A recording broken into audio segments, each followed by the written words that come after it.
Fala galera, bem-vindos aqui a mais um episódio dessa temporada do Bastidores da Bolsa, onde a gente vai focar no tema projetos. Eu tô aqui com o PhD Rafael Bergares. Fala, Rafa. Fala, meu Seja irmão. bem-vindo aqui. Primeiramente, se apresenta aí de novo para quem tá pegando aí o bonde no caminho. Quem é você? Meu nome é Rafael Albergarias. Eu trabalho com gestão de projeto aí há os últimos 17 anos. Tenho internacionalizado carreiras, né? Eu tenho trazido aí programas do exterior para cá, trazendo doutorados, mestrados, estruturando programas de curta duração. Já foram 4 continentes aí nessa história. Sou um grande curioso, né? Tive carreira já na área executiva, em governo, tive uma série de oportunidades de trabalho, né? 17 anos também como professor, amo esse caminho, desenvolvendo executivos, foram mais de 7.500 executivos que já passaram, né, na minha história. E estou aqui para poder trocar um pouco com esse monstro do investimento no Brasil, sem dúvida alguma o maior, né? Tem muita gente que fala, muita pirotecnia, mas aqui o cara faz. Então estou aqui sempre buscando estar perto dos melhores para, de alguma maneira, me desenvolver. Tamo junto, Rafa. Prazer é meu. Para dar um contexto aqui, Rafael foi meu coordenador no mestrado lá na Sorbonne. Destravou esse sonho que eu tinha. Eu me lembro que no dia que ele falou que eu estava aprovado para fazer o programa, eu fui mostrar para meu pai isso, né? Meu pai é amante da cultura francesa. Meu pai já estava assim no limite da saúde mental dele. E eu me lembro, pô, a gente se emocionou demais porque aquilo foi uma vitória para a família. Então a educação realmente ela é algo que não acaba em você, né? Ela leva a tua família inteira para um novo patamar.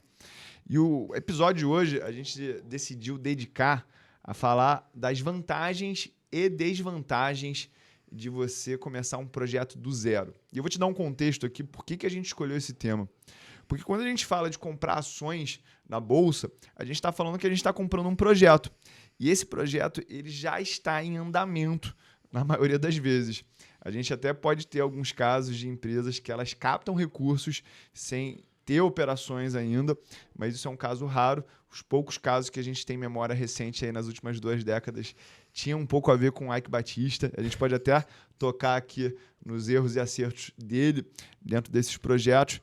E aí, por que eu pessoalmente gosto de comprar empresas na bolsa, né? Porque eu acredito que os projetos que já estão em andamentos, eles têm um track record, eles têm um histórico de performance. Eu posso avaliar isso da melhor maneira.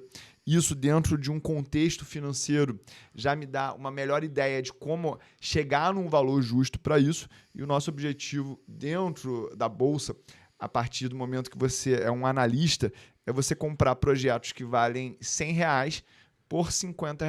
É assim que você consegue gerar riqueza para o dono do capital.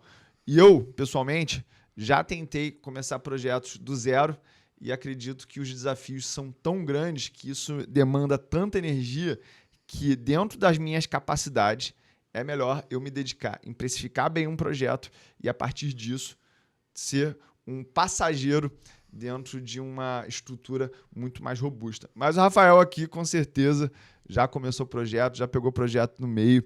E me fala aqui, Rafa, primeiro, qual que você vê que é a desvantagem de começar um projeto do zero? Você não ter, como você bem falou, o track record, né? Quando você pega o projeto do zero, o projeto tem que ter um efeito muito interessante, né? O teu cérebro ele não sabe a diferença entre aquilo que é real ou aquilo que é uma imaginação. Então, por isso que tem muita gente, isso explica, né, o efeito hedônico das pessoas ficarem felizes com as ideias e serem pouco realizadoras, né? Então, isso é um dos processos psicológicos que a gente acaba vendo na gestão de projetos. Então, quando você vai começar um projeto, você precisa criar uma base de apoio, você precisa de recursos que você não sabe exatamente qual é. Como o projeto é uma projeção, ele está no estado futuro e não tem, nesse caso, no projeto novo, ele não tem um histórico da organização, de como é que ela funciona, você tem uma dificuldade muito maior em conseguir fazer um mapeamento de riscos mais efetivos. Então, o teu grau de exposição a risco, isso explica, por exemplo, por que eu preciso de venture capital para poder entrar numa startup? Porque se eu não vou fazer uma startup, eu não tenho um histórico, né? Claro que o meu retorno pode ser explosivo, como você mesmo fala, pode ser gigantesco. Só que quando eu olho para o retorno de empresas, né, de startups, eu estou pegando 0,02% delas dão alguma coisa, dão resultados, o resto ela morre. porque justamente é um projeto novo. Então, é claro, se eu não tenho inovação na sociedade, eu não tenho uma novidade, eu não tenho disruptura de tecnologia. Então, é graças a esses inventores, invencionistas e empreendedores que a coisa acontece e que a gente muda de patamar. Só que você vai sofrer, né? Então, quando você pega um projeto em andamento, e a gente vai passar para o teu próximo ponto em breve, você está pegando uma empresa, se for de uma empresa de grande porte, né, no caso de para ter ação em bolsa, ela tem uma série de regras para que isso aconteça, principalmente o que a gente bateu no nosso último episódio, que é a governança corporativa, você já tem um histórico. Quando você vai fazer um projeto novo, aqui não dá nenhuma página nova, né? Você falou bem aí do caso do Ike Batista.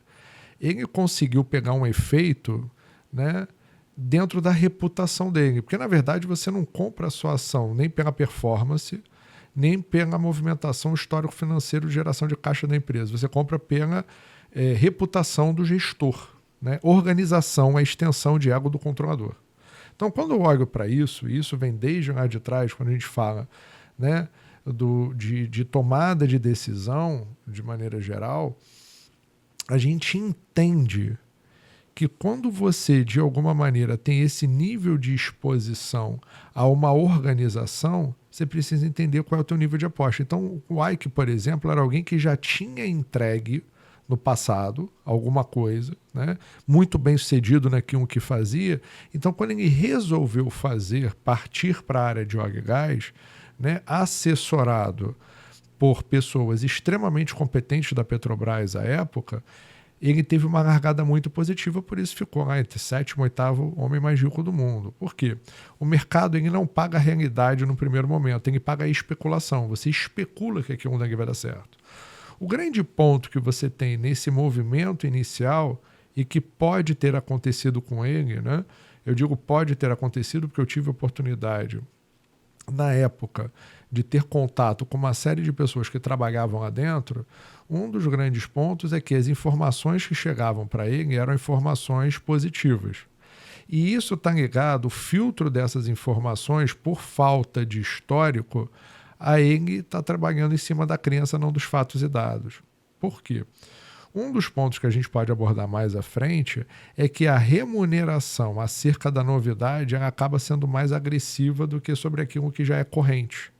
Então isso vai explicar porque que tem pessoas que têm fome de empreender, porque acreditam que o investimento de risco necessariamente gerará o retorno. E só esquece da segunda parte da frase, que gerará maior perda. Então acho que é esse equilíbrio. Então quando você vai começar um projeto novo, os desafios são basicamente de uma palavra chamada competência. A competência vem do latim, ter o direito de falar ou julgar. Você precisa ter 3 competências juntos para essa história funcionar. O grupamento de competência de entender o negócio. Uma coisa é você ter ideia do que, como é que você vai fazer um consultório médico. Outra coisa é você fazer um consultório médico, né? Sentar e pilotar, né? Uma coisa é know-how e outra coisa é know-why, né? Eu tenho o grupamento de competências, né, pessoais e interpessoais, de lidar com pessoas, desenvolver equipe, né, comunicação, negociação, e eu tenho o grupamento de competências técnicas, ou seja, a parte de gestão de maneira geral. Os 3 precisam andar juntos. Então, quando eu estou criando um novo grupo, criando um novo projeto, eu estou criando uma psicodinâmica nova, ou seja, aquele grupo que, por mais que isoladamente seja muito bom, imagina o seguinte, né? Você vai fazer uma seleção nova, isso acontece muito nas seleções. Galácticos, né? Os Galácticos são exemplo disso. Os Galácticos. Acho você que tem pega gente aqui que não viveu isso, mas teve uma época que o Zidane, o Ronaldo Fenômeno, o Beckham e o Figo, todo mundo jogava no mesmo time e eles não ganharam quase nada. O Flamengo também passou por isso. Vários times já tentaram fazer essa movimentação. O que acontece com essa história dos Galácticos? Muito bem colocado por ti. Pegar pessoas excelentes naquilo que fazem, elas, como competência isolada, podem ser maravilhosas. O problema é a dinâmica de trabalhar em grupo. Então, quando você tem uma empresa, né, uma organização nova, um projeto, todo projeto é um empreendimento temporário dentro de uma estrutura perene, né? Então, você tem uma empresa e você tem um empreendimento temporário que vai se formar aqui daqui a um ano. Se você é um empreendedor, então assim, eu quero construir uma pizzaria, ou eu quero construir uma padaria, ou eu quero fazer um salão de beleza. Eu não tenho uma estrutura perene ainda, ou seja, eu vou criar uma estrutura temporária para poder fazer a obra, organizar, estruturar, levantar a caixa, fazer toda essa movimentação e ela por si vira estrutura perene de operação. Então eu tenho esses dois movimentos. Eu posso ter uma estrutura temporal dentro de uma perene, ou seja, a Petrobras vai construir uma nova plataforma, então ela vai criar uma nova estrutura ali dentro.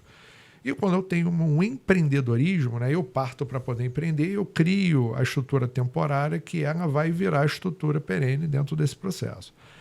Em ambos os casos, quando eu tenho a criação da estrutura temporária, ela não tem histórico. Se ela está pendurada num projeto corrente, como você bem falou, numa ação de bolsa, ou seja, eu tenho vários projetos, que é o que a gente chama de gestão de projetos, que também assim funciona para ações. Eu tenho um portfólio, ou seja, eu tenho um conjunto de projetos e programas, e os programas são vários projetos agrupados, ou seja, eu tenho um agrupamento de projeto, dentro de vários projetos com o mesmo objetivo viram um programa, vários programas e projetos, eles são a manifestação da estratégia da organização. E é o que a gente chama de portfólio. Quando eu tenho isso, eu tenho a tendência de dentro do portfólio, fazer a compensação do outro. Eu tenho como nivelar recurso, eu tenho como compartilhar competências. Quando eu estou falando de eu mesmo criando alguma coisa nova, ou eu partindo do zero, a ideia é maravilhosa na tua cabeça. Mas a partir do momento de transformar e compartilhar essa ideia com terceiras partes, e essas partes terem competência para te ajudar a implementar a estratégia dentro do que você quer, você precisa ter uma coisa chamada paciência. E isso requer que você tenha resiliência, senso de propósito, né? Para que você possa, de alguma maneira, fazer isso acontecer, e empatia. Então, quando eu trabalho com essas 3 competências básicas de estruturação, eu descubro se eu sirvo mais para ser um investidor, né? E já comprar aqui um que já está rodando, ou se eu sou aquele cara que quer romper com a realidade, né? E quero criar algo novo. Né? Então, acho que esse é um ponto para a gente iniciar a nossa conversa sobre as vantagens e desvantagens, nesse primeiro momento, a desvantagem da gente começar um projeto do zero, que você mais tem incerteza do que risco. Entendi. Então, dessa primeira parte aí que você explicou para a gente, o que eu me relaciono é que eu vejo muita gente investindo em startup onde essa pessoa não tem uma tese. Então, ela quer investir na startup porque ela gostou da ideia. Aí ela investe em algo relacionado à medicina, algo relacionado a foguete espacial, algo relacionado à educação infantil, e pode até que essas coisas se comuniquem, mas assim, ela não tem uma ideia sobre isso. Quando eu fui agora no Vale do Silício, eu botei uma regra para mim. A única startup que eu investi na minha vida foi na Lynx Business School, lá do Álvaro Chocair, e ele já tinha um histórico de ter feito a Brasil Agro, era gestor na Tarpon, que era uma grande gestora aí, que já teve ações na Bolsa e listou, depois fechou. E dentro desse processo, o que eu olhei? Exatamente o histórico dele de realizar. Então, uma regrinha que eu quero que você anote aí, né? Invista numa tese, quando você investir em startup. Segunda coisa, quando aquele fundador ele já fez um exit, ou seja, quando ele já fundou alguma coisa e ele conseguiu vender esse equity para um terceiro, a probabilidade dele conseguir ter um sucesso no seu próximo passo é muito maior, porque ele já sabe aonde captar recursos, ele já sabe quais são as armadilhas do processo e ele tem uma comunidade de investidores que apoia ele. Eu tenho um amigo, que é o Timóteo, que ele também trabalha na área de startups. E ele fala que esse mundo ele é muito carente de pessoas onde a gente possa confiar. E uma vez que você recebeu o dinheiro, você foi diligente com esse dinheiro, você foi claro com o que você fez com esse dinheiro e você tinha uma boa governança, se você teve sucesso ou não nesse empreendimento, vira até uma questão secundária. Porque caráter talvez seja o maior capital que você possa ter nesse começo desse projeto. Vamos falar agora do principal projeto que eu tenho observado dentro da Bolsa de Valores, que é um banco de investimentos independente chamado Brasil Partners. A gente fez uma apresentação para o Master Business um tempo atrás, onde eu foquei grande parte do tempo mostrando como é que um banco de investimentos ele é muito capital intelectual.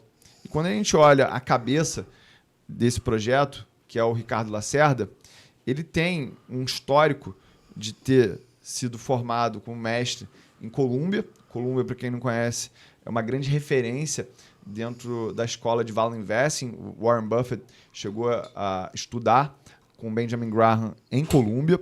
E a gente também tem um outro ponto que ele chefiou tanto o Citibank no Brasil e o Goldman Sachs. Ou seja, ele tem experiência prática naquilo que ele se predispôs a fazer dentro da BR Partners.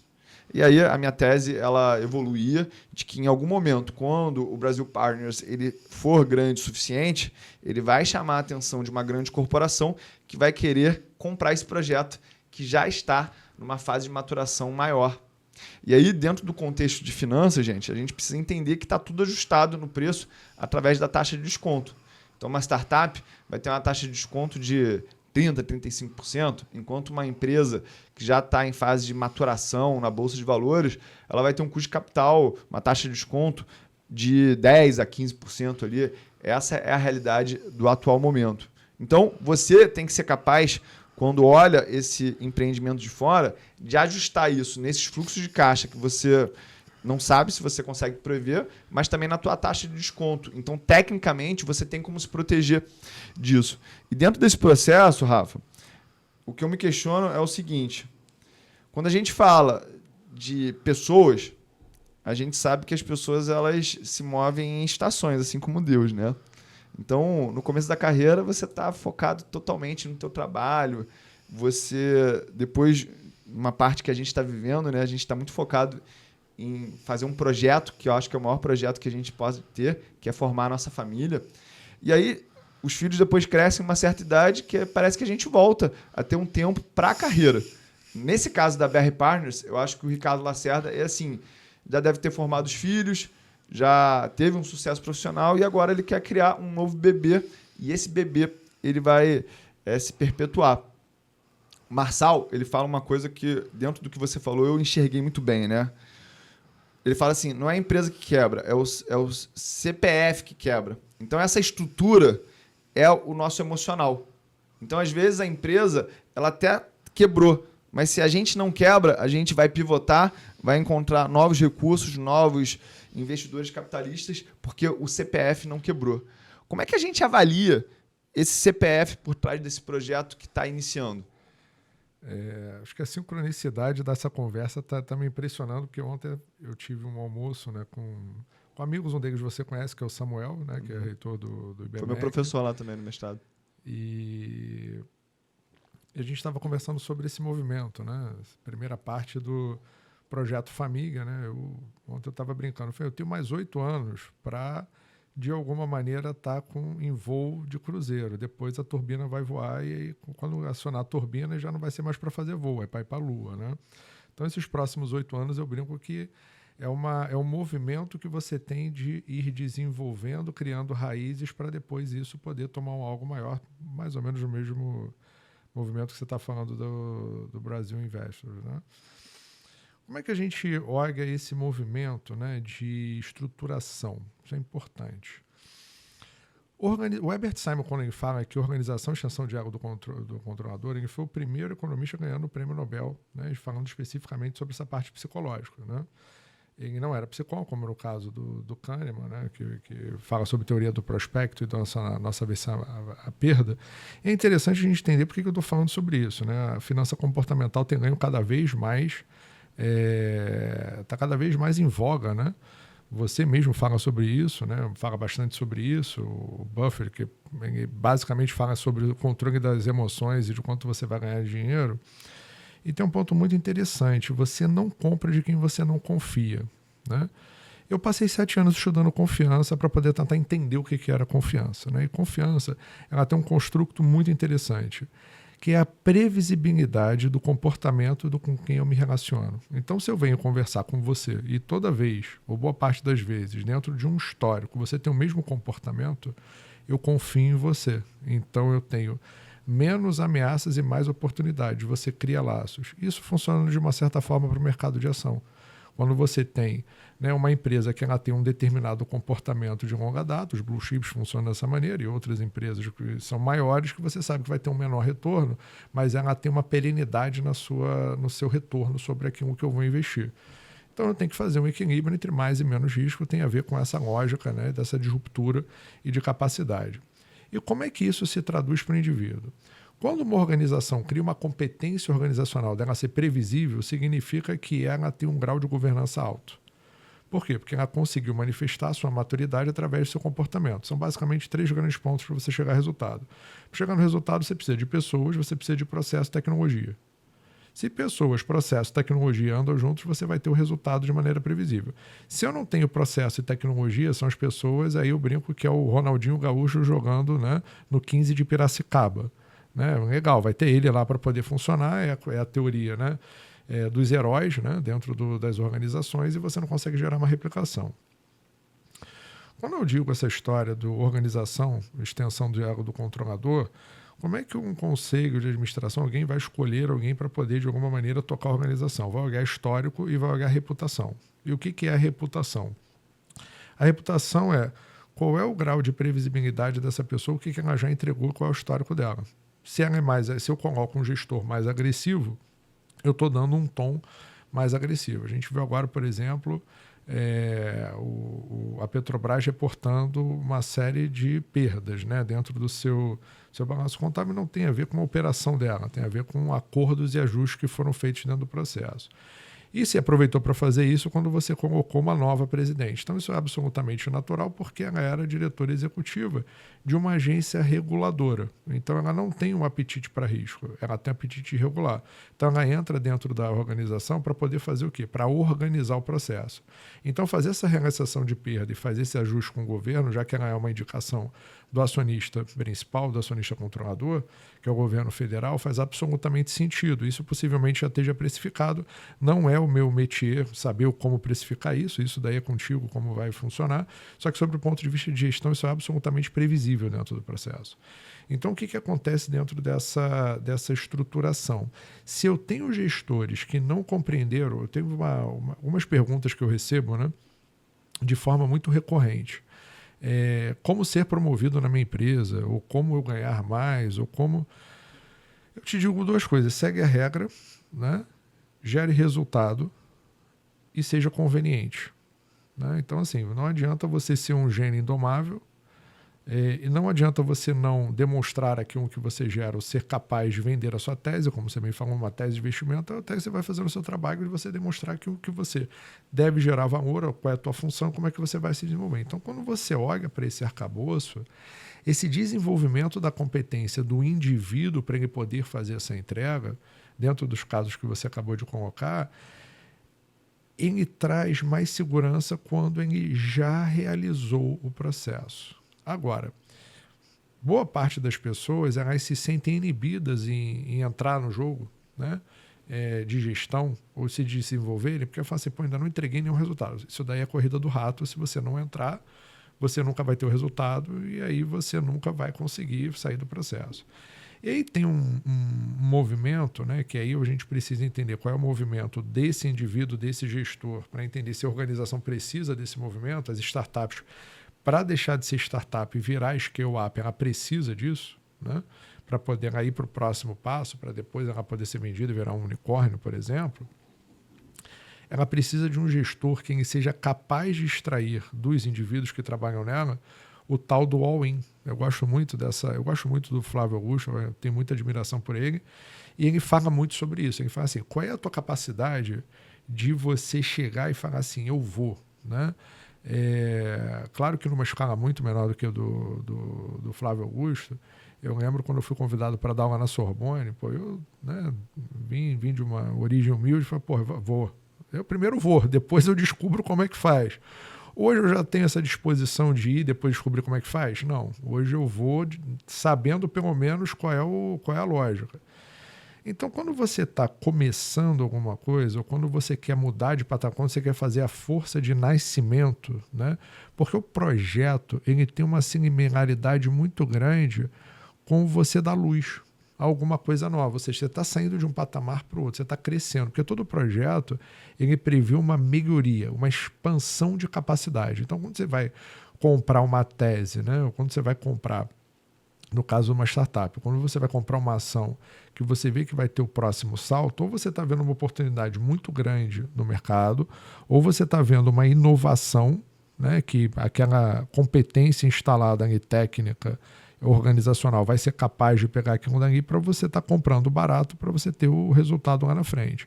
Então, quando você fala de desenvolvimento de gestão, o que no final do dia você está olhando é qual é a capacidade desse indivíduo de fazer aquilo que ele fala e de fazer com que as pessoas acreditem no que ele fala. Então, assim, você falou sobre filhos, né? Eu lembro que eu era muito gordo. E aí meu filho mais velho chegou para mim e falou, estava tomando Coca-Cola, meu filho me pediu Coca-Cola. Meu mais velho tem 11 anos e ele nunca bebeu refrigerante. Pai, posso tomar Coca? Eu falei, não, faz mal. Ele, peraí, mas faz mal para mim, não faz mal para você? Isso ele tinha 4. Nunca mais entrou Coca-Cola na minha casa. Hoje, de vez em quando, eu tomo minha Coca zero, né? Mas não tomo perto dele e, de alguma maneira, eu tento preservá-lo. O que eu estou te dizendo com isso? Na Mahatma Gandhi tem a mesma lógica, né? É uma história que uma menina foi procurar com uma mãe, a menina tinha diabetes, não sabia exatamente o que se tinha na época, e ela pediu para ele dizer para ela, não coma açúcar. Né? E essa é uma história real. E ele falou, volte daqui a um mês que eu vou conversar com a sua filha. E ela tinha saído da cordilheira do Himalaia para poder ir lá conversar com ele, né? E aí um mês depois ela voltou e falou para ela, não coma açúcar. Aí ela ficou revoltada. Ela falou assim, mas como assim você não falou isso para ela? Não, porque eu comi açúcar, eu parei de comer açúcar para poder falar para ela que não é para comer açúcar. Então, quando você tem um gestor de topo que quer fazer uma virada numa organização, não é necessariamente porque ele tem um bom PowerPoint, mas porque ele tem as ações, ele tem a estamina, ele tem um comportamento de gerar valor. Então, o que a gente vê muito no mercado, o pessoal procurando, às vezes, cursos, ou procurando formações, ou procurando milagre. Não tem milagre. Você precisa encontrar dentro de si a tua competência, entender o que você gosta e o que você não gosta, né? Para que você possa desempenhar isso de uma maneira efetiva.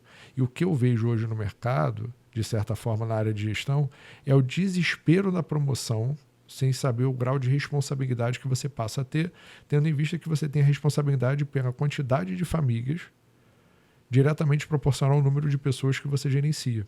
Então, se você, por exemplo, tem 10 pessoas trabalhando para você, você tem 10 famílias que dependem de você. Qual é o teu grau de responsabilidade disso? Então, se você tem um gestor de topo, de uma empresa como a Petrobras, tem 20 mil pessoas trabalhando, 30 mil pessoas trabalhando, fora os indiretos e fora os contratos, você tem 20, 30 mil pessoas que dependem daquilo.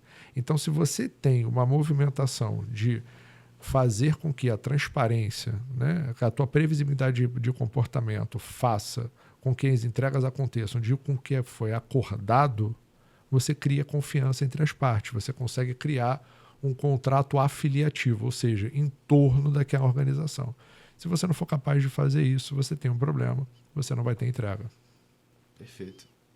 Dá para fazer um episódio sobre vários temas aqui que você mencionou, mas o que me chamou a atenção é o seguinte, muito se questiona hoje em dia se vale a pena fazer certificação no mercado financeiro, faculdade, os treinamentos de pós-graduação, e o que eu acredito que você acabou de falar é o seguinte, quando eu fiz faculdade, quando eu fiz MBA, quando eu fiz mestrado, quando eu fiz a certificação, eu de alguma forma lastreei essa minha confiabilidade. Porque no mercado financeiro, eu sei que tem muita gente que não tem faculdade, que não tem MBA, que não tem mestrado, que não tem certificação, que ganha muito dinheiro. Só que o picareta ele também fala que ele ganha muito dinheiro, mas como é que você pode provar essa tua confiança, né? Então, eu que hoje em dia dedico muito do meu tempo a estudar sobre a vida de Jesus Cristo, eu vejo que ele foi reto dentro do seu agir, né? A gente não via ele saindo do caminho. E isso é uma marca. Quando a gente estuda sobre construção de marca, a marca ela não pode ser incongruente. Então, você tem que repetir o mesmo sinal para que isso gere confiança. Porque isso, ao longo do tempo, vai criando uma memória na cabeça das pessoas. Então, é por isso que você tem que cuidar, sim, do que você posta na tua rede social, Ah, mas não tem nada a ver a minha vida fora da empresa, eu bebendo chopp, doidão, torcendo lá no Maracanã pro Flamengo, pro Vasco, sei lá, com o meu trabalho como executivo. As pessoas, elas estão vendo sinais de todos os lados. Então, não seja bobinho, não seja imaturo, achando que as pessoas elas não olham para a tua vida. Casar, botar o bambolê aqui no dedo, ele faz muita diferença. Porque isso aqui é alguém que te leva a sério, é você ter alguém que depende de você. Então, muitas das vezes a gente vai contratar alguém e a gente não sabe se essa pessoa ela vai passar o final de semana inteiro curtindo festa, indo para a balada, bebendo e simplesmente vai apagar o trabalho da vida dela. Mas a gente sabe que, via de regra, probabilisticamente, alguém que é casado, alguém que tem um hábito espiritual de ir à igreja, eu estou aqui botando meu mapa, né? Essa pessoa ela tem um comportamento mais previsível. E aí, com relação a algo que o Rafa falou aqui sobre você construir esse histórico, eu tenho visto cada vez mais que dentro dessas mais de 500 mentorias individuais que eu já fiz, eu absorvi repertório de outras pessoas. E isso tem muito valor ao longo do tempo. E aí eu consigo, por exemplo, ver que um problema... Até foi um caso essa semana. Uma aluna estava com uma situação e eu falei para ela assim, olha, isso aqui, eu já vi esse padrão em dezenas de pessoas. Não acha que é algo pessoal teu. Então, isso é um problema que é realmente resolvível. E aí eu lembrei que o Michael Jordan, no livro dele, fala que você, quando perde confiança, você tem que construir essa confiança de novo aos poucos. Então, se você passou por um grande fracasso, saiba que no reino nada é desperdiçado. Tudo aquilo serve para alguma coisa. Então, quando for recomeçar de novo, recomeça pequenininho. E aí, o que o Michael Jordan falava? Quando ele começava a errar muito arremesso, ele lembrava dos fundamentos, do básico. Pega a bola, bota na barriga, estica o braço. E isso vai fazer com que o passe saia reto para o teu parceiro de time. E aí, falando de negócios, eu acredito que a primeira coisa que eu faria se eu chegasse num negócio novo, eu faria uma pesquisa com os clientes ou com os potenciais leads. Porque tem muita gente que quer imprimir uma solução, mas esquece de perguntar para a pessoa mais importante dentro daquilo, que é quem vai pagar por essa solução. Será que essa pessoa ela quer realmente isso que você está oferecendo? Será que ela quer consumir do jeito que você está oferecendo? Porque se isso não tiver uma aderência, não adianta você criar uma organização, ter histórico. Então, é ter a humildade de saber a quem você está servindo. E dentro desse processo, a gente vai aqui para um outro ponto que eu quero perguntar, né? Hoje, que talvez uma das maiores referências de empreendedorismo no Brasil seja o Jorge Paulo Lemann, e o Grupo 3G, ele é famoso por pegar projetos que já estavam acontecendo, Lojas Americanas foi isso, Ambev foi isso, Heinz foi isso, e eles imprimem uma nova cultura. E dentro desse processo, eu ainda vou mencionar outra coisa, né, com relação ao que você falou da Petrobras. Para mim, um red flag muito grande numa empresa negociada na Bolsa é quando mudam o CEO por alguém de fora. Quando não há alguém de dentro para substituir esse CEO, aquela cultura ela está muito ruim. Ela está muito ruim. Porque significa que ninguém que está ali embaixo, na hierarquia, desenvolveu liderança, ou presta, ou tem algo muito ruim ali que alguém de fora precisa intervir. Foi o caso das Lojas Americanas, por coincidência, né? E aí o Grupo 3G, quando eles fazem um takeover, que eles fazem leverage buyout, eles precisam mudar aquela liderança, né? Fala um pouco sobre isso, Rafa, sobre essa indústria de private equity, que ela pega um projeto no meio do caminho, refaz a estrutura financeira, refaz a estrutura cultural e aí também revisa os projetos, os processos dentro desse interim. Então, são dois pontos interessantes, né? E um pouco diferentes entre si, né? Tem uma visão complementar aqui com o que você falou agora, de não pegar alguém de dentro e promover e trazer alguém de fora, né? Tem um livro que eu confesso a você que eu já li algumas vezes, né? E ele, cada vez que eu tenho oportunidade de reler, ele me deixa bastante assustado, né? Que é O Príncipe, né, do Maquiavel. Pro bem ou pro mal? Ele me deixa assustado como ele continua sendo atual, né, e como o livro foi bem escrito. Né, porque na época você virava rei com 8 anos de idade. Né? Então, ele fala muito sobre estrutura de poder. O do Robert Greene também falando sobre as 48 leis de poder. São 2 livros que são muito interessantes, muito próximos entre si, né, na sua estruturação. E aí o que acontece? Né? Quando eu tenho uma mudança forte, como no caso de uma empresa que não necessariamente vai ser comprada, né, como é o caso da Petrobras, você colocar um gestor externo não significa que não exista linha de sucessão interna. Significa que você está botando um anodo de sacrifício para você poder desenvolver uma outra liderança interna latente, fazer as mudanças que o conselho de administração ou que o acionista majoritário querem, e depois você descarta essa pessoa. Por isso que eu estou falando do Maquiavel, porque isso é, de uma certa forma... Então, isso é um padrão que eu já vi acontecer algumas vezes, onde você coloca alguém, né, que tenha um perfil com ego grande, né, e que acredite que está no controle do processo e tem alguém por trás disso tomando uma decisão. Continua sendo um red flag para tomar decisão, mas aí significa necessariamente que tem um grande potencial de ter um ponto de inflexão. Né? Então é quando você para fazer os ajustes, você encontra alguém para poder... É o que a gente chama na engenharia de anodo de sacrifício. Você coloca alguém para manter a integridade do navio. Né? Então isso daí pode acontecer. Né? Então às vezes a Assembleia de Acionistas acaba direcionando isso para poder ter um apontamento de uma nova direção e a empresa continua andando. Não sei o que aconteceu, claro, no caso da Petrobras, estou dizendo que isso é um padrão que já aconteceu, inclusive, nessa própria companhia. Né? Quando você vai para um caso, por exemplo, do Ambev, né, do Grupo 3G, que é um grupo muito organizacionalmente, a gente considera ele agressivo, né, sobre o ponto de vista de tomada de decisão. Ativista, né? Você entra com um processo de enxugamento. Né? Isso daí foi um movimento que foi, inclusive, iniciado pelo Falcone lá atrás, que foi um dos grandes influenciadores, inclusive, do Lehman, e foi, né, na época da criação da Ambev, foi um dos caras que trouxe a história da gestão da qualidade total para o Brasil, baseado no Juran, enfim.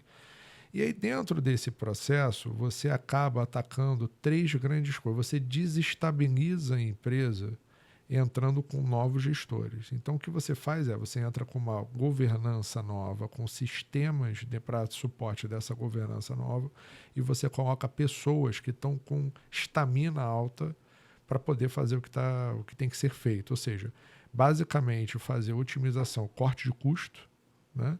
Fazer uma cultura de fato mais enxuta sobre o ponto de vista, inclusive, de pessoas, não só de orçamento, mas de cortar pessoas, e de otimizar os processos de maneira mais efetiva possível.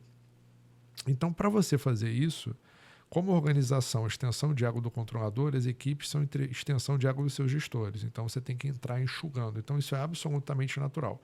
Qualquer movimento de private equity que você vai entrar para poder fazer investimento numa nova organização, quer dizer, uma organização que já é existente, que precise sofrer um processo de mudança, o que você precisa fazer no final do dia é 2 coisas: aumentar a receita e diminuir a despesa. Você tem que aumentar a margem dela. Então, você vai trabalhar fazendo uma avaliação, olhando para os seus clientes, é uma das pontas. O outro ponto que eu preciso fazer é o seguinte: esse meu produto daqui, vou ter que fazer uma avaliação que a gente chama de avaliação ABC dentro do teu estoque, saber o que está vendendo mais, né, o que gera mais margem para você, e entender se isso tem a ver com a identidade da tua organização. Porque às vezes a organização está vendendo algo, ela está focada em algo que para ela não faz sentido e que ela continua vendendo de qualquer maneira. Como era o caso, por exemplo, né, da Mercedes, quando teve a estruturação do Classe A, que era para ser um carro popular. Né? Então você tinha, né, as pessoas até brincavam, você tem um Mercedes ou tem um Classe A, né? Porque ela criou um produto disposicionado, com isso ela perdeu 4 bilhões nessa história. Então, assim, quando você vai olhar, eu tenho que olhar o seguinte: o que já está vendendo, né, e que me gera fluxo de caixa e me paga. Né? Aí você tem a estrutura lá da matriz BCG, que faz isso muito bem, para saber o que é vaca leiteira. Essa vaca leiteira atende esse meu produto está sendo bem atendido pelo meu cliente, tá? Ele é o que me gera mais margem? Beleza. Se isso não for uma verdade, eu tenho que ter uma tomada rápida de entender o seguinte: aonde está minha margem e aonde está minha geração de fluxo de caixa. Então, a orientação ela tem que ser cliente versus a margem do produto ou serviço que ela está vendendo dentro do processo.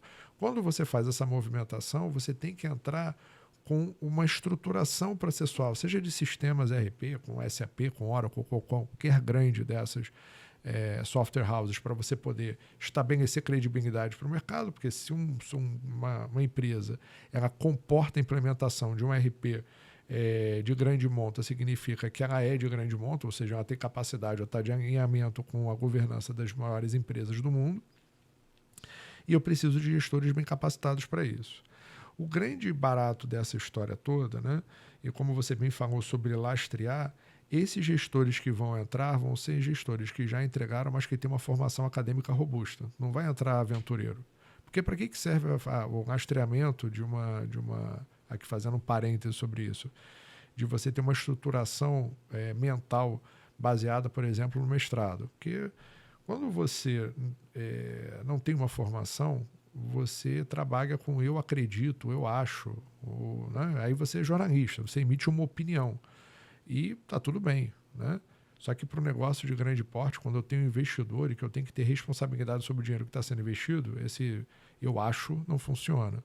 Então, baseado em fatos e dados, o método científico, né, a visão de um mestrado, por exemplo, ele vai te dar o seguinte: qual é a metodologia que eu estou usando, quanto rastreável é isso, alavancado em que. Ontem você fez um post muito bacana falando sobre, foi um story, falando sobre, diz para mim quais são os artigos científicos que você leu para poder tomar uma decisão. Porque falar sobre livro, tá valendo. Falar sobre o canal no YouTube, o canal, legal. Agora, quando você começa a evoluir a história, quando você tem um paper científico, né, existe ainda um certo preconceito com relação a isso. Aquilo dali significa que alguém teve o trabalho de escrever e eu tenho pessoas que são pares, que são cientistas também revisando, olhando à luz do que existe de melhor no mundo, ou seja, da literatura que é produzida, do conhecimento que é produzido no mundo. Então, assim, toma cuidado com quem escuta esses falsos profetas falando sobre não é necessário estudar, porque todo o desenvolvimento da humanidade vem através do estudo da ciência, né? Então, inclusive, todas as teses de investimento, quando você tem uma vantagem de uma empresa, ou quando você trabalha com inovação, ela vem baseado nisso. Então, fechando esse parêntese, fechando essa história dentro do que eu consigo ler, né, do processo de private equity, de reestruturação de empresa, você entra numa empresa e você precisa imprimir rapidamente uma nova cultura para você poder o quê? Enxugar os processos, enxugar o lead time, aumentar a minha margem dentro disso, diminuir o número de pessoas e simplificar. Talvez a principal palavra de ordem seja utilizada, seja essa simplificação. Simplificar é a sofisticação máxima, né? Segundo o Da Vinci. E simplificar não significa ser simplório, significa você trabalhar dentro da base, talvez voltando exatamente o que você falou dos fundamentos que o Michael Jordan relatou, né, quando ele estava começando a baixar performance, volta a botar a bolinha, né, reta, fazer o passo direitinho, que aí o negócio funciona. O básico bem feito sempre vai funcionar. Só para dar um contexto histórico aqui, para quem não conheceu essa operação, a Anheuser-Busch, que era dona da Budweiser, quando ela foi adquirida aí pela Embev, que era o grupo de belgas e brasileiros, eles eram donos do parque Six Flags. Quem já foi na Disney provavelmente já deve ter ouvido falar das montanhas-russas desse parque. E aí, o que acontece, né? A empresa vai lá, pega uma dívida, na época, se não me engano, eram 50 bilhões de dólares. Isso aconteceu perto da crise de 2008. E aí, compra a empresa. Qual que é a primeira atitude que esse novo controlador ele faz? Ele desinveste em todos os ativos que não são relacionados ao core business. Então, no caso lá, o que gerava receita recorrente, margem alta, era vender bebida, era vender cerveja. Então, quando você pega o parque, SeaWorld também era uma das propriedades dessa empresa adquirida, você vai e vende. No caso, quem comprou foi um grupo de private equity e você consegue rapidamente pagar uma parcela daquela dívida. Outra coisa é que você enxuga muitos cargos que estão ali por uma questão de conveniência, vamos dizer assim, né? Então você consegue diminuir muito a estrutura de custos, aquilo vai gerando caixa. Uma coisa que eu sou um pouco crítico também é que a empresa ela vende um projeto, né, de carreira. Então, em vez de pagar 30 mil para um funcionário, começa a pagar 10 mil e fala assim, olha, vou te pagar 10 mil e agora você vai ter direito lá, daqui a 10 anos, a ter opções de ações dessa empresa. Com isso, a tua despesa com o pessoal no curto prazo diminui muito, só que você está abrindo mão, no caso de sucesso, de um percentual da propriedade dessa empresa. E isso gera muito caixa no curto prazo para pagar rapidamente essa dívida ou para investir em coisas que vão dar um retorno muito mais rápido. Então, basicamente, a gente está usando aqui de novo um componente essencial que é seguir as tendências. Você não vai desinvestir de um negócio que ele está dando certo, que ele está indo para uma direção de crescimento. Você vai tirar o dinheiro daquilo que não está funcionando. E aí, como é que a gente usaria isso dentro do nosso íntimo, né? Da nossa empresa, da nossa casa? Todos nós desperdiçamos muito tempo. Então, quando você vê Netflix, quando você é procrastinador, isso é um departamento ineficiente da tua vida. Que se você pensar do ponto de vista empresarial, seria algo que quando você faz uma aquisição, você venderia ou não teria mais aquele custo. Então, todos nós podemos ser muito mais produtivos. E para isso você precisa, claro, entender o que é o teu core business. No caso de uma pessoa, você precisa entender o que é o teu propósito central. É dar tempo para a tua família? É dar tempo para o teu negócio? É se autodesenvolver? E uma das coisas que eu vejo que é o mais óbvio é você acordar e fazer primeiro aquilo que é mais importante para você. E com isso, você vai ter recurso de sobra para investir naquilo que realmente vai gerar resultado no curto, no médio e no longo prazo. E as pessoas, elas normalmente não têm esse drive para fazer essa mudança. O que normalmente acontece é o seguinte, e comigo já funcionou várias vezes.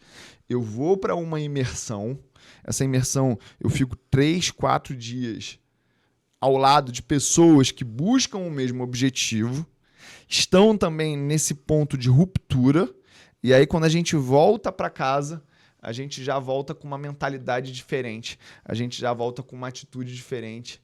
E manter aquela nova atitude, aquela nova mentalidade pelos próximos 21 dias, pelos próximos 2 meses, pelos próximos 3 meses, vai mudar os meus resultados muito rapidamente.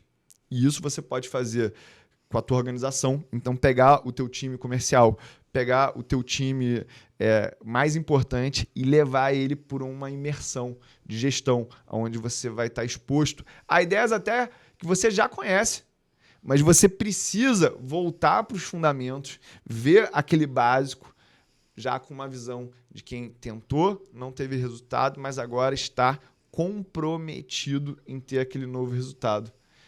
Parece estranho eu falar isso, né, Rafa? Mas a volta de avião, a volta de carro de uma imersão, talvez seja uma das coisas mais importantes, porque você fala assim, cara, vi tudo isso, começa a refletir e agora eu vou agir. Eu, pelo menos, na volta de uma viagem de imersão, aquela volta do avião no carro, ela faz muita diferença para mim. Fala um pouco aí, como que você enxerga essa história de você sair do teu ambiente normal, mudar os ares, mudar os estímulos, estar com um grupo que quer buscar a mesma coisa que você, quer ser bem-sucedido, ser mais produtivo, e a importância disso. Porque lá no mestrado a gente passou por 2 fases, né? A gente passou pelas aulas que a gente tinha de maneira recorrente, mas tem um momento que a gente foi lá para Paris, ficar todo mundo junto, imersão, acho que demorou 3 semanas. Pô, e aquilo foi transformador para mim. A imersão ela tem um efeito muito interessante desde que você que está em casa nos ouvindo esteja com a sua cabeça aberta. Né? Então, assim, tem gente que vai para a imersão, paga e acha que vai acontecer um milagre. Né? E o milagre acontece a partir do momento que você se abre para ele. Né? Deus faz metade, mas a outra metade está no seu livre-arbítrio. Né? Então, só pagar para ele não vai funcionar. O que eu vejo dentro dessa história de imersão, e eu tenho feito isso já há alguns anos, promovendo essas imersões no Brasil, para fora, é que você tem um processo de enriquecimento intelectual e espiritual muito grande. Porque quando você junta um grupo de mesmas pessoas, né, o Jung fala sobre o inconsciente coletivo. Então todo mundo entra, de uma certa forma, na mesma sincronicidade. Né? Então, eu quero ir para um lugar. Você não vai encontrar. Eu chamo isso de frequência. Frequência. Você não vai encontrar camelo no Alasca. Você vai encontrar camelo no deserto. Então você tem que ter para onde as pessoas estão. Então, se eu quero encontrar pessoas, né, que estão em uma vibe bacana. Agora, além do cisne negro, é o camelo. É o camelo na neve. Você não vai encontrar ele lá, né? Então, assim, se eu quero encontrar pessoas que... É o poder da ambiência, né? Então, assim, quando você vai para um curso, quanto mais caro esse curso, maior a tendência de você encontrar pessoas mais bem-sucedidas ou em rumo de ser mais bem-sucedidas, né? Então, eu tinha, por exemplo, eu sempre fiz mentoria, boa parte da minha vida eu fiz mentoria sem custo, e hoje, para fazer uma mentoria, eu cobro um valor significativo. E eu entendi, através de você, e aproveito para registrar minha gratidão, que não é sobre o dinheiro que eu recebo, mas o quanto a pessoa está se abrindo para poder, de alguma maneira, receber aqui um Danilo, está se expondo a essa mudança. Então, quando você fazer um programa, foi um programa desse que nós nos conhecemos, né, numa imersão de uma semana, né, em Nova Lima, né, na Penadão Cabral, e depois um mês depois tinha um outro movimento também de imersão. Não é o conteúdo em si, são as conversas, os papos, a frequência, e você naturalmente vai encontrando ali dentro histórias, você vai encontrando pessoas que são muito mais bem-sucedidas do que você, sejam do seu ponto de vista financeiro, ou seu ponto de vista de carreira, ou pessoas que não são bem-sucedidas, mas que têm uma história diferente, né? Então, quando você se abre um novo, né, quando você, de alguma maneira, entende e fala assim, eu vou chegar aqui e 1 milímetro quadrado que eu for melhorar na minha vida, um pouquinho que seja, isso daqui já vai fazer uma mudança muito grande, né? O Diego Gil fala muito sobre isso, né? E vocês dois jogam golfe, né? 1 milímetro que você bate diferente na bola, vai jogar a bola para outro canto, vai 5 metros para o lado, que é pela distância que você vai seguir. Então, encontrar lugares onde você tenha pessoas com ambiência e com a frequência que você quer trabalhar, vai fazer total diferença na sua vida. Eu me desenvolvi muito na minha vida, né? Eu fui criado pela minha avó, ela tinha 5ª série, né? Só que ela era muito dura, ela falava, primeiro estudo, primeiro obrigação, depois a devoção. E eu tive durante muitos anos problema na minha vida para poder me divertir, para poder ficar solto, porque eu não ficava, eu estava sempre em estado de alerta, né? E ainda fico, né? Eu tenho uma certa dificuldade nesse movimento. E aí, o que ela falava? Você tem que ser doutor. O que eu sempre busquei na minha vida? Estudar, sempre nos melhores ambientes que eu pude frequentar, dentro daquilo que eu pude pagar. Foi na faculdade que eu encontrei a minha mulher. Foi no MBA que eu encontrei o maior mentor da minha vida, que inclusive, graças a ele, eu fui para a Sorbonne. Foi no mestrado que eu tive a oportunidade de virar coordenador e ir para coordenar o doutorado. Então, assim, todos os cursos que eu passei na minha vida, eles me deram ativos que são intangíveis e absolutamente com valor infinito. Por que eles são valor infinito? O maior valor que uma pessoa tem é a capacidade de quebrar e se reinventar, né? E a rede de relacionamentos que ela cria, como você bem falou. Hoje o meu maior capital não é meu capital financeiro, nem o meu capital intelectual, é o meu networking. Então, assim, essa semana eu tive 2 almoços, né? E esses nossos sábados, para mim, são muito enriquecedores aqui juntos. Eu tive almoço com o ex-presidente da BR, né, que foi presidente de 8 empresas, né, e presidiu já 7 conselhos de administração, inclusive das maiores empresas do Brasil. Quem sentou para almoçar comigo para a gente trocar ideia, trocar história. Ele estava fazendo headhunting, né, tá no processo de virar hunter, e fez testes comigo. Falou, cara, foi muito legal. E assim, cara, quanto vale isso? Só que ele está dentro de um grupo de ex-presidentes de grandes empresas, onde ele tem 50 presidentes lá dentro, né?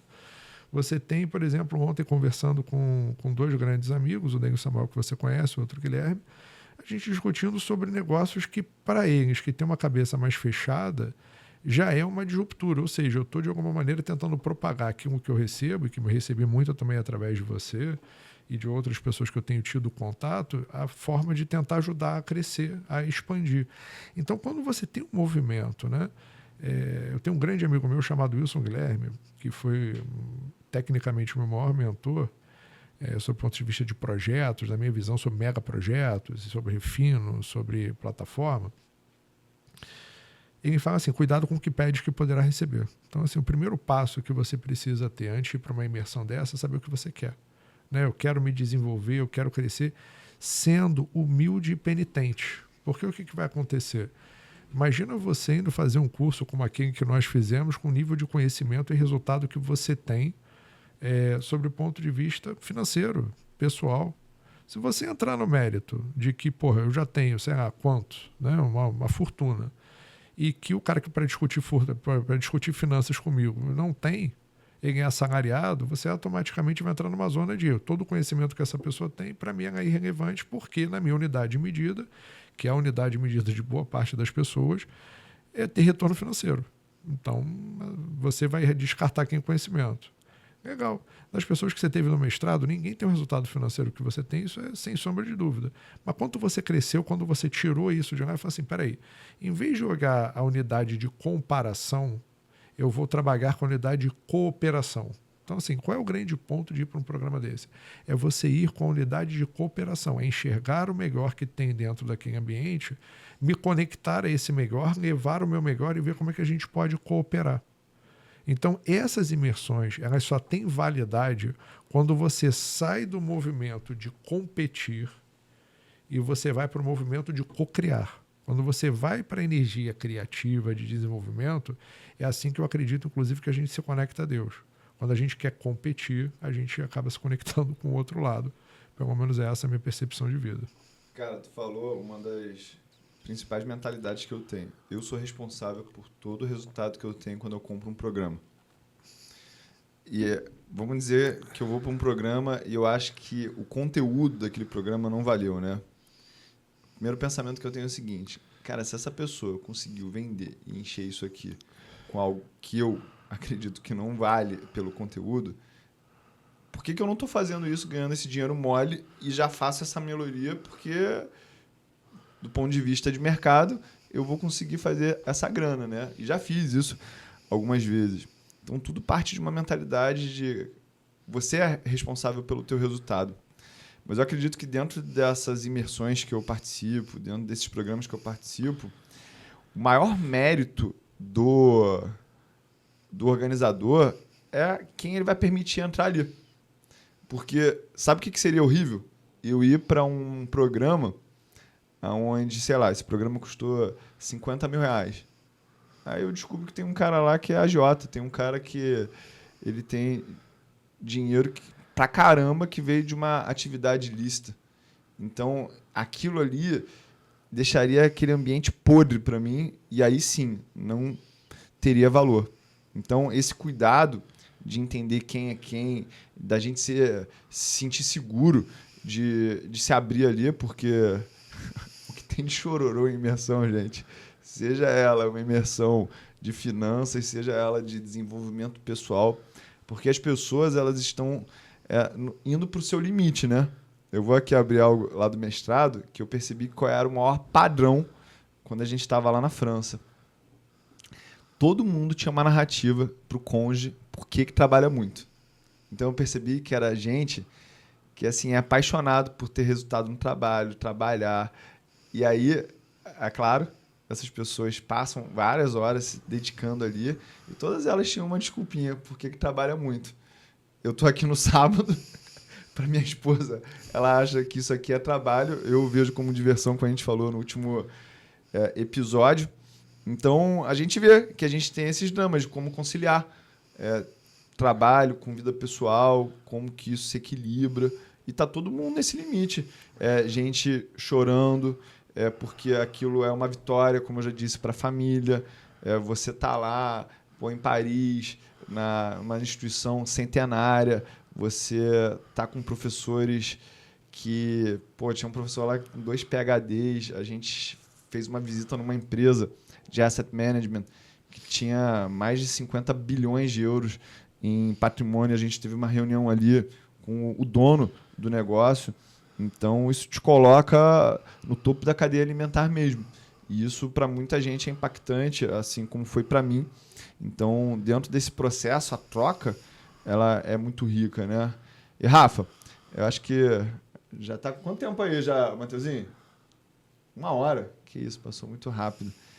Eu acredito que eu poderia falar também aqui dentro dessa história de vantagem e desvantagem de projeto para a gente encaminhar para o final, é que um projeto ele precisa ter claro qual que é o ponto final dele, ou existe um projeto infinito?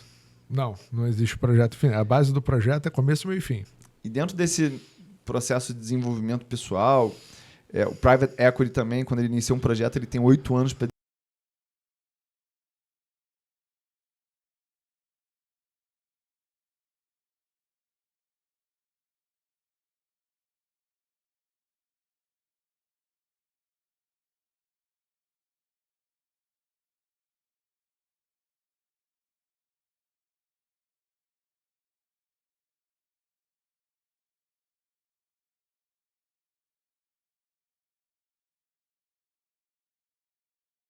ter 3 grandes pilares. Quanto tempo eu tenho para fazer aquilo? Qual é a quantidade de recurso, esse dinheiro, né, ou qualquer outro recurso necessário para a execução desse projeto? E quais são os requisitos que ele tem que atender? Ou seja, se eu tenho que produzir mais 100 mil barris de petróleo, produzir os 100 mil dentro do valor que foi estabelecido, dentro do tempo que foi colocado. Eu vou fazer uma padaria, eu quero empreender e eu vou construir aqui uma bakery top, bacana, né, para ficar com o nome bonito, né, já que o pessoal gosta. Quanto tempo eu tenho, quanto tempo de dinheiro eu tenho que colocar e como é que isso daí funciona. Então, tudo na vida, né?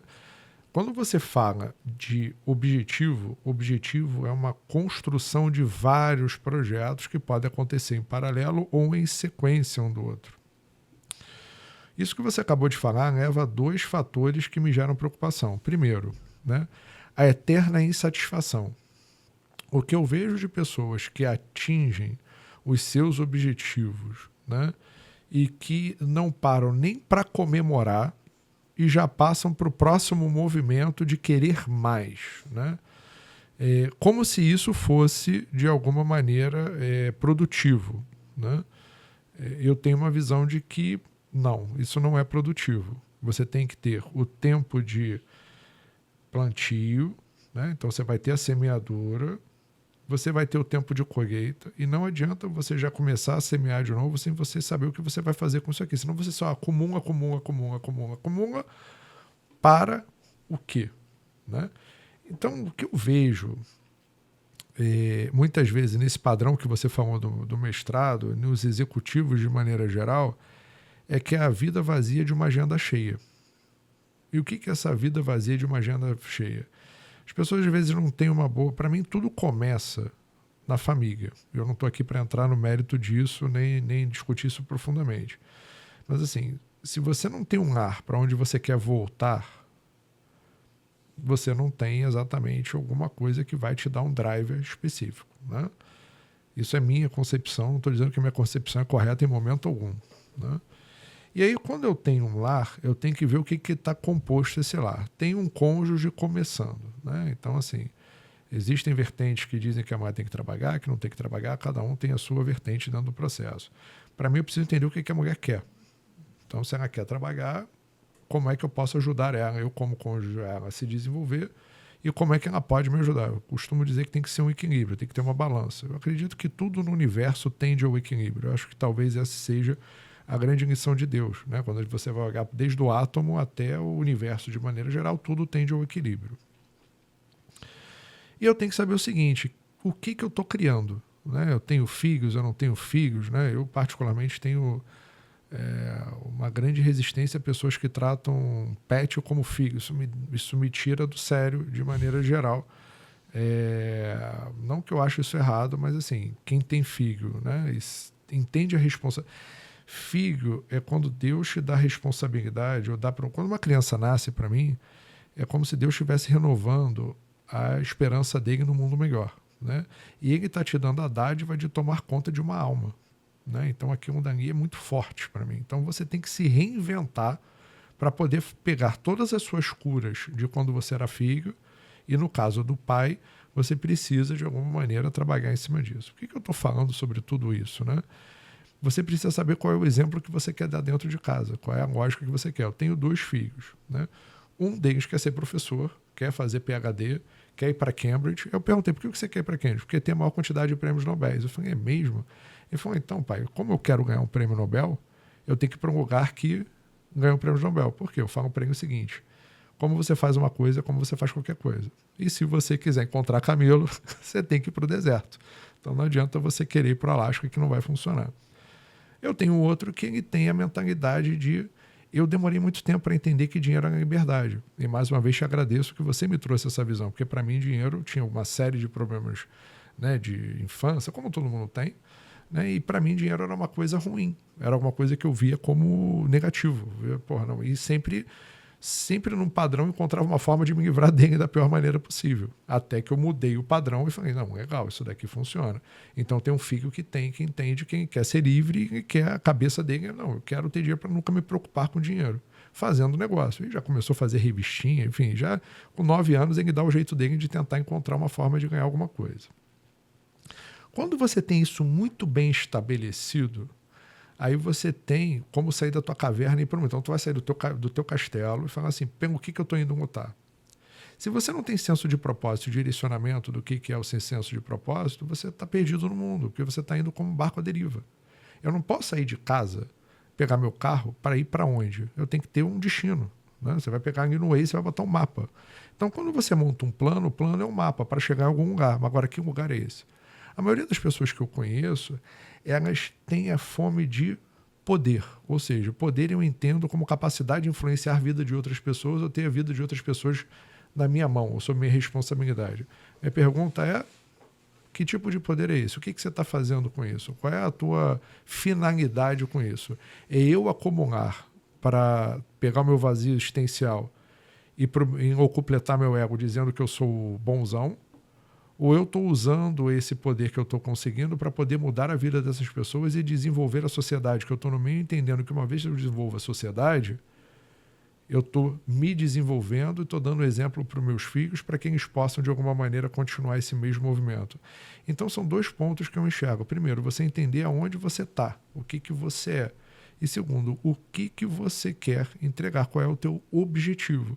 E para atingir esse objetivo, você vai tendo vários projetos que vão ter sentido dentro dessa história. Então eu quero botar o projeto, né? Esse foi um projeto até que eu achei engraçado, né? Do Pablo de Marçal falando, vou meter o shape, né? E aí começou com uma loucura lá e tal, depois não meteu shape nenhum, beleza, continua o frango. Então assim, legal, bacana. Mas para que isso? Ele já impacta a vida de tantas pessoas, né? Independente da minha opinião sobre a maioria das coisas que ele faz, ele tem um lado positivo muito grande. A gente olha normalmente, criticar é mole, fazer é difícil. Né? Então, assim, as pessoas olharem, seja para você, seja para ele, seja para outros grandes influenciadores, falar, você faz melhor, senta e faz. Né? Então, quando você tem uma meta bem específica e você tem um direcionador do porquê que eu estou fazendo esse movimento, você agora falando, sabe, você podia estar com a sua família, você podia estar fazendo N coisas, eu poderia também estar, só que você escolheu estar aqui, assim como a gente escolheu. Por quê? Porque a gente entende que uma palavra que a gente fala aqui, alguma coisa que a gente traga, pode desenvolver ou desbloquear a cabeça de várias pessoas. E eu aprendi isso com você. E me coloco nessa posição de devoção àquilo que você traz, a tua palavra, que gera um impacto muito grande para o mundo. Então eu enxergo que, peraí, por que eu também não posso, de alguma maneira, compartilhar aquilo que sei? E você que está em casa vendo a gente, né, o que você sabe ou tem dentro do teu coração, dentro do teu aprendizado, que você pode trabalhar pelo outro. Então, quando você sai desse movimento de querer plantar, só para você olhar para o armazém e falar que tem, sem usar aquilo dali, eu brinco que são as pessoas que têm um monte de roupa no armário e não usam. Uau, pesado isso. Pesado. Né? Olha, dentro do meu entendimento dessa resposta aí, sugiro que vocês leiam esse livro, Jogos Infinitos. O Simon Sinek, ele fez uma releitura de um livro da década de 80, tá? Então, a gente pode jogar jogos infinitos, que eles não têm fim, as pessoas param de jogar esses jogos porque elas perderam tesão ou não têm mais recursos, e tem os jogos finitos. Empresas jogam jogos infinitos ou jogos finitos. A Microsoft é um exemplo de empresa que joga jogo finito, a Apple ela joga um jogo infinito. E aí, relacionando isso à vida, né, eu vejo que a nossa atividade profissional ela está inserida dentro de uma vida sistêmica. Então, a gente precisa primeiro ter clareza. O que a gente quer? Então, nesse meu entendimento claro de que a minha vida é sistêmica, o dinheiro que eu ganho no meu trabalho, nos meus investimentos, ele pode servir a outros pilares. Então, o dinheiro que eu ganho serve para que eu possa financiar a minha comunidade cristã através de dízimos e ofertas. Eu posso honrar meu pai e minha mãe através de pagar o plano de saúde, dar uma casa. A gente vê isso de maneira muito comum. Pode fazer, assim como eu fiz ontem, que aqui o pessoal estava já me criticando, né? Chegar e dar o cartão de crédito para minha mulher na frente da Zara e falar assim, gasta o que você quiser.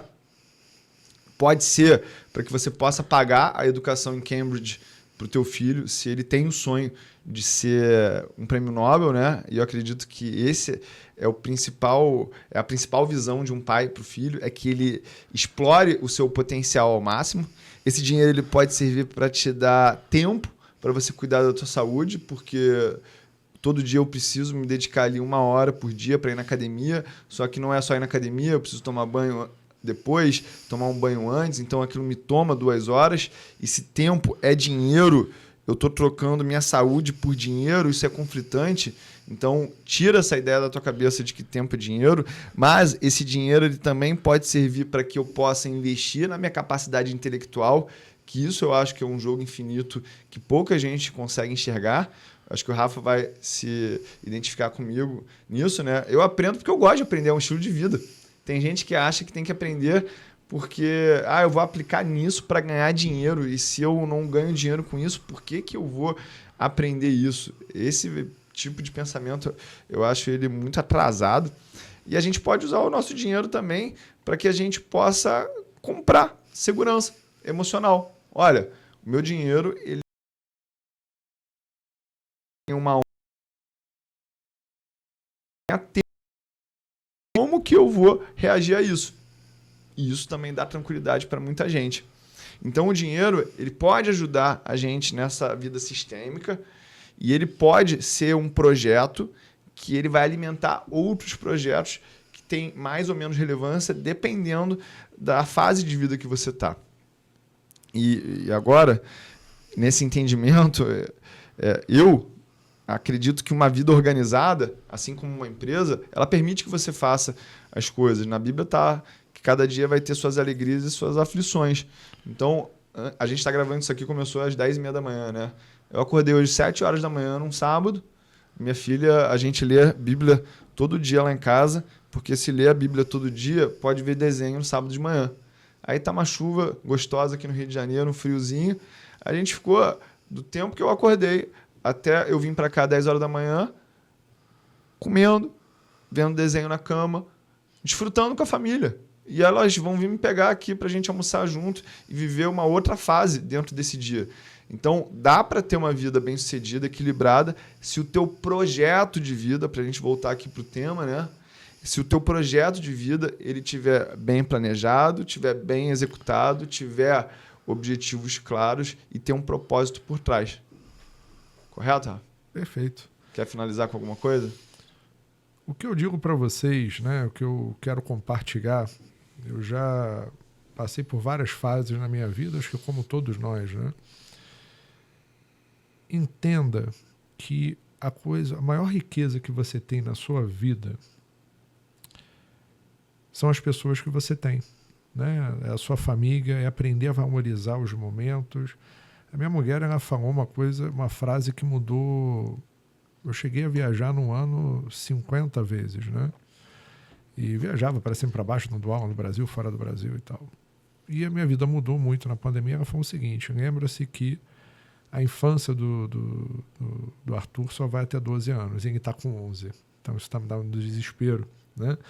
e que 80% do tempo que você passa com seus filhos vão ser até o final da infância deles. Então, depois disso, eles vão ser adolescentes, vão querer ter os amigos e vão para fora, né? E aí você colocou no mundo. Então, o que você estabeleceu ali é o que você vai estar semeando de volta para o mundo. Então, e você só vai descobrir se deu certo depois que eles forem adultos e tiverem os filhos deles e quiserem voltar na tua casa para poder conversar contigo, né? Porque muitas vezes eu vejo, né, no condomínio onde eu moro tem uma característica muito peculiar, né?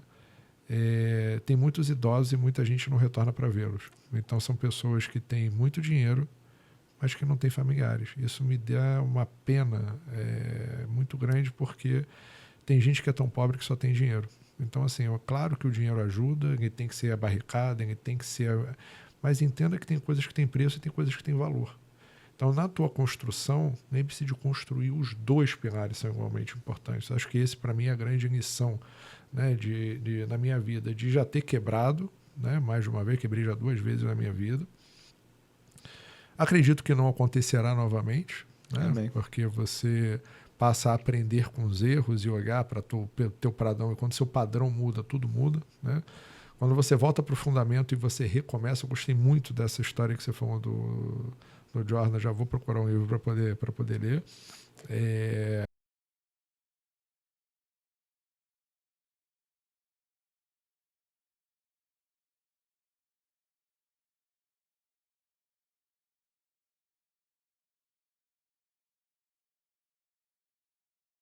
Nada mais é do que a mudança de comportamento, de entendimento de valores, de para onde você está indo. Então, aqueles que estão aqui, que de repente podem estar aflitos, achando, porra, isso aqui é uma realidade que está muito longe, né? Não está. Começa do começo, começa o jogo no início, ou seja, quais são os fundamentos da minha vida, o que eu preciso ter, para onde eu quero ir, o que tem valor. E, mais uma vez, nem eu, nem o Uli, nem ninguém vai poder dizer para você o que é valor para você. Mas é interessante, né, quando você para olhar para a natureza, e a natureza, para mim, é a linguagem de Deus, né? E aí você vai olhar qualquer grupo de mamíferos, para onde eles voltam? Como é que eles se agrupam? Se você começar a olhar para isso, talvez já seja o primeiro passo para você estar se reconectando àquilo que você tiver que se reconectar, para você poder começar de novo. Natureza não dá salto, e ela dá para a gente sinais o tempo todo. A gente só tem que ser humilde de olhar para isso. Muito bem, muito bem. Galera, a gente encerra aqui o segundo episódio dessa nossa temporada focada em projetos, e é só o começo. Tamo junto, irmão.